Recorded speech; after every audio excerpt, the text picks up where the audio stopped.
Welcome to our channel. Join us on an amazing journey from Concordia to Ali Camp. It's our day 10. Yesterday on day 9, we came back from K2 base camp to Concordia. Now it's time to return back at home. We have two choices to go back at home. The same route, and second one is the Gondogoro Pass, which is shorter than the same route. We are going towards Gondogoro Pass. The trek is not too much challenge because the weather is clean or not too much worse. Usually we walk on flat glaciers, which is easy to walk, but we might be faced large crevasses near Ali Camp, so be careful. If there are a lot of snow on glaciers, it is advised to walk together with a rope. Safety is better.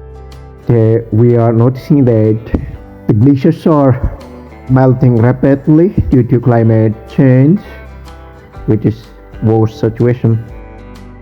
Gondogoro La Trek is little bit challenging as compared to the same route. It is recommended to trekkers to Gondogoro La Trek at least once in life.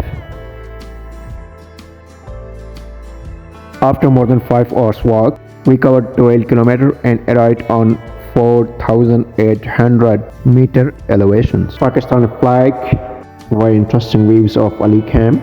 Night we stay here and has already living rescue team members. Ali Camp rescue team house. Second opportunities at Ali Camp is here is available all type of tents. Member tents means tents CTCs for rent. Don't miss this adventure. Subscribe for more trekking videos and hit thumb up if you are excited about K2 Base Camp Trek.